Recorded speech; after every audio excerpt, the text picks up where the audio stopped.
shir jaraa'id oo maanta ay isugu yimaadeen qaar ka mid ah odayaasha dhalinyarada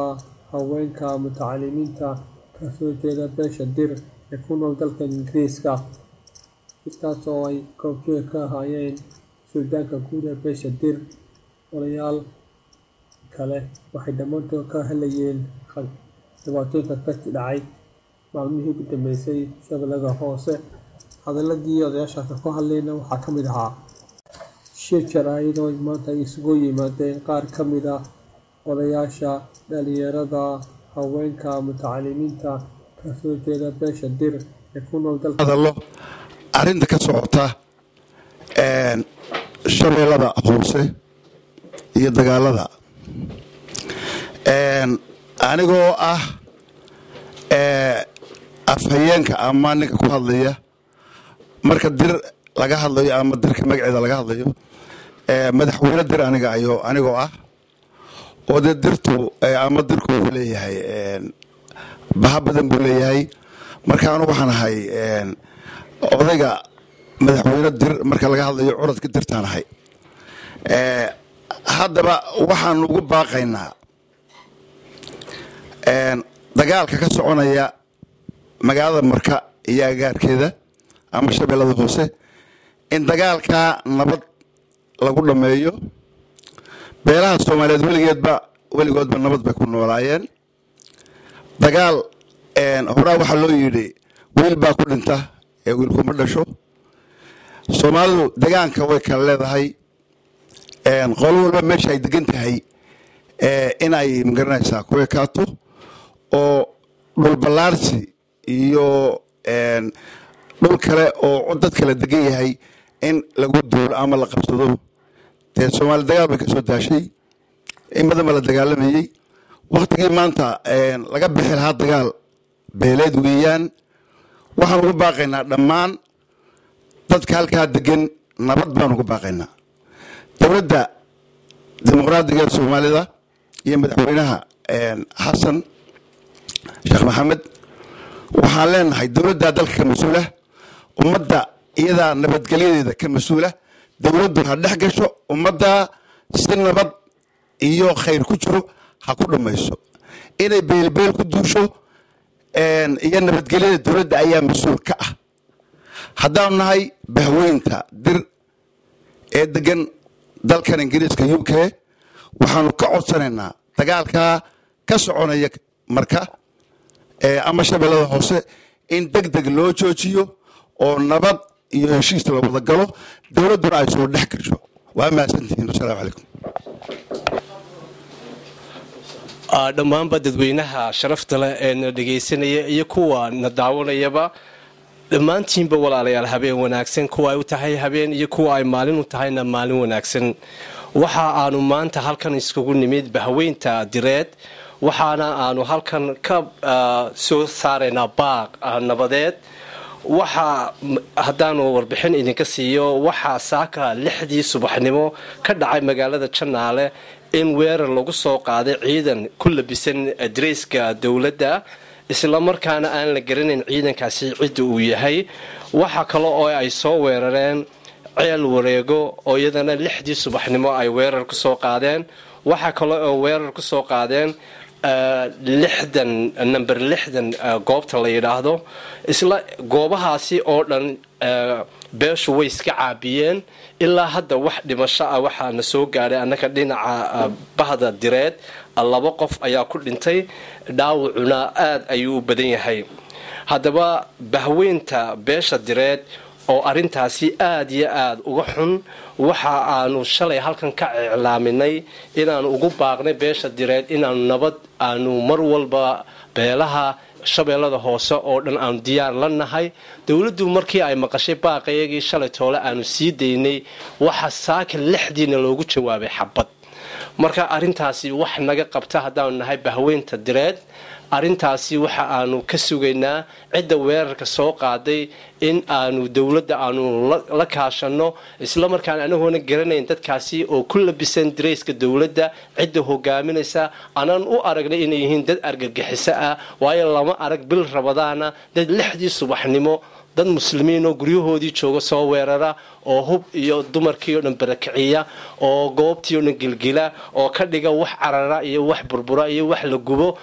iyada oo ay dadkaasi horena u sheegeen international communitieskana aan u sheegnay in ayna dadkani ay ku nool yihiin dulmi iyo dhac iyo boob oo ay dad beelo fogfog ka soo duulay mar walba ay sheeganayaan inay qaataan beerahoodii dhulkoodii isla markaana dadka masaakiinta ay diyaar u yihiin inay iska caabiyaan wax kasta oo soo hujuumaya dhulkooda qofna gurigiisa haddii loogu yimaado inuu xaq u leeyahay inuu iska caabiyo haddaba waxa aanu ammaan u soo jeedinaynaa wasiirka gaashaandhigga oo isagu goobta maanta tegey oo soo eegay xaaladdu sida ay tahay waxaanan dowladda ka codsanaynaa in ay arintaasi xil gaar ah iska saaraan hubaal celinna haddaanu nahay dadka jahliyadda ku nool qurbaha ay noo soo diraan iminkii haatana waxaan u soo jeedinaya inuu isaguna halkaasi ka sii waramo guddoomiyaha guud mahadireed cali afare oo agteyda fadhiya بسم الله الرحمن الرحيم وسلامتين انت ماشا او فضضو iyo انت ماشا فضضو كل وسلامتين waxaan cambaaraynaa anoo odagii biimaal oo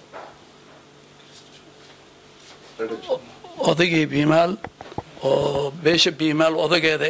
waxaan cambaaraynaa dagaalka oo macno la'aanta oo la calaamiyey oo dhibaato yani oo noola geystay teedii lamaad waxaan rabaa dowladda inaa yani arrintaas wax ay ka qabato barkii waayo dadkaan isku deegaan ma nihi xuduud ma leeni waxaan leena male haddii wacdaan ay yihiin يعني dhibaataa loo geystaan dhihi lahay wacdaan ma ah haddii gelada ay yihiin waxaan dhihi lahay yani idan dhibaataa loo geystay gelada ma ah haddii ay yihiin kan begada hadday yihiin waxaan dhihi lahay yani waxaa loo geystay dhibaataa loo geystay ma aha nimankan niman yani isku xuduud anaha ma aha yani waxaa jirtaa yani dad isku xuduud anaha tunaa jirto jiidaa jirto raxweynaa jirto wax dhibaata naga dhex taagan ma jirto makasano hadda waaye nimankan wax waaye waa niman yani oo boob 23 sano boob yani oo ku haya wadanka oo yani sidoodaba wax faa'iido leh aan ahayn waxaan rabnaa dawladda inaa nimankan ay naga qabato oo ilaahay waa ku roon yahay yani oo xaqdarrada boy teeda lamaad ninka oo yani oo maanta islaamka oo maalin ramadaan oo yani dagaal oo iclaamiyey oo yani dadku dhintay ani kaas islaam u kasaayo kaas wax islaam leeyahay agteeda ma ah makasano waxaan leeyahay dadkaas deegaan leeyihiin deegaankooda ha ku ekaadaan anaga haddaan nahay deegaanka marka meel walba maamula loo subiyey sababta oo dawladda yani ay u hortaagan tahay inaa maamul yani ay u samaysa marka taas waxaan u malaynaa yani dagaalka nagula wada yani inaa iyaga raalli ay ka taho haddaba waxaan leeyahay cid kaloo bannaanka timid shaqa kuma laha nimankan oo hadda maanta nala dagaalamayna isku xuduud hataa mane muslimnimaa naga dhexaysa ma rabna dhiigooda ma rabna yani dhibaatadooda deegaan ay leeyahay deegaankooda ha ku noqdaano wasalaamu calaykum waraxmat ullahi wabarakaatu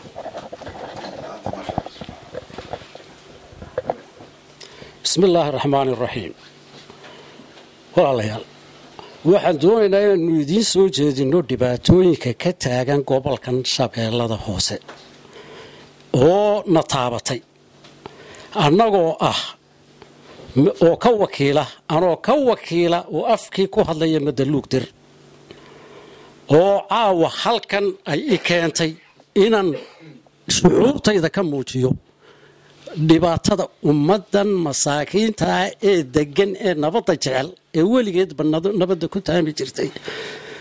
dagaalka lagula tiigsaday ee lagula duldhacay labada qoloba waa Soomaali laakiin aniga waxa i taabanaysa dadkan deegaankoogii lagu soo doontay ayaa dareenkoogu aad iyo aad dareenkaygii u kicinaysa taasoo lagaga soo duulay mudug iyo meel ka sii fogba loola tago madaxa laga garaaco masaakiinta ee beeralayda ee beera falashada ee nabadda jecel ee lagu yaqaano inay weligoodba nabad mooye aanay xumaan weligoodba ka shaqayn anoo ku hadlaya magaca madaluug meel kastoo joogaanba waxaan idin taabsiinayaa oo aad iyo aad iyo aad uga tiiraanyaysanahay taasoo aanu weliba ay ii dheer tahay anoo weliba dirta waqooyiya oy aad ii taabatay waa markii ugu horreysay ee dagaalla koonfur ka socda aanu ka qaylino maanta wayna taabatay meel xun baanayna marinaysaa waxaanu u sheegaynaa ummaddan meesha ku duushay inay iimaan yeeshaan oo halkooda ku ekaadaan kana fogaadaan dadkan ay qoriga ula baxayaan waa dad walaalahooda oo ay wada yihiin irir oo irirnimo ka dhaxayso waa inuu idin taabtaa dhiigga irirnimadu maxaa shalay laydinku dagaalamayay ee qoriga laydinla sitay waa inaad dareentaan waxaanu ka baryaynaa dowladda meesha xukunta iyo dadkeegaba inay arintaas tallaabo degdega ka qaado oo nabad ka dhalisa meesha haddii kale dee wixii ka yimaadaa annagu mas-uul ka noqon mayno dadka yaga halkaa dhiigooga lagu cabayana daawan mayno waan ka soo jeednaa imka arrintaas wasalaamu calaykum waraxmat ullaahi wabarakaatu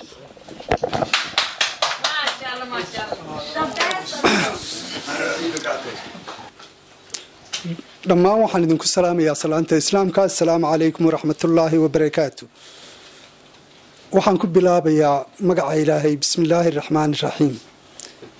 anigoo ah suldaanka guud ee beelaha direed suldaan cabdilqaadir suldaan ismaaciil suldaan yuusuf dhool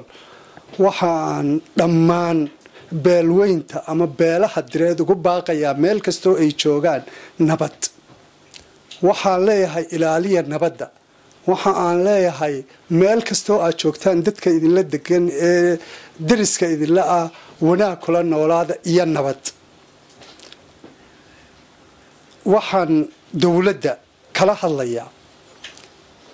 in ay wax ka qabato dowladdu iyadaa mas-uulka ah dadka inay wax ka qabato dagaalada ka dhacaya shabeellaha hoose oo ay cidda wadda ka daba tagto waxaan ka codsanayaa madaxweynaha iyo golaha wasiirada iyo golaha baarlamanka intuba inay isku howlaan sidii ay wax uga qaban lahaayeen dagaalada waxaa jira rag madax dhaqameeda oo ku baaqay dagaalo oo uu ka mid yahay imaam cabdilaahi khaliif waxaan leeyahay dowladda waxa ka qabato madax dhaqameedka reeraha ay ka soo jeedaan ee rasmiga ayna ay ka qabtaan ninkaa sheegtay magacooda beelweynta direed haddaan dib ugu noqdo beelweynta direed waxay degaan 4 dacal ee Soomaaliya haddii dagaalkaasi sii fido waqooyi ilaa koonfur uu gaaraya waxaan markaa ka digayaa dagaalka in si degdeg loo joojiyo assalaamu calaykum waraxmatullaahi wabarakaatu bismillaahi raxmaani raxiim anoo ku hadlaya afka dadka dirta guud ahaan gaar ahaan waqooyiga oo ah meeshii markii xabashidu ku duushay xamar ee beesha maanta ku duulaysa biyomaal ee cayr markii la tirtirayay ee xamar dagaalka lagu qaaday meeshii ay ku baxsadeen ma ogolaanayno annagoo beesha isaaq ah inaan daawanno dadkii aanu maatidooda iyo ubadkooda markii xabashidu ku duushay aanu badbaadinaynay inay maanta walaalaha iyo biyomaal ku duulaan taas ma noo cuntanto iyadoo weliba beesha ayaan la cayr oo faqashini ay ka mid tahay beelaha Somaliland oo ay ciidanka ku jiraan oo ay meel walba ku jiraan oo dad naga tirsan ay yihiin oo qabiilka erer la isku kaaya yiraahdo oo annagoo tixgelinayno waxaan isu nahay haddana ogolaan mayno in habar aji ay ku tumato xuquuqda beelaha biyomaal annagoo iyaga ubadkoodii hargeysa ku hayna 10,000 oo reerood marka waxaan ugu baaqayaa beelweynta habar gidir arintaa sida ugu dhaqsaha badan leh oo aan maalin xitaa ahayne saacado ah in dagaalkaa lagu dhawaaqo in la joojiyo haddii kale wixii ka yimaada beelweynta habargidir baan u daynaynaa wasalaamu calaykum waraxmatullahi wabarakaatu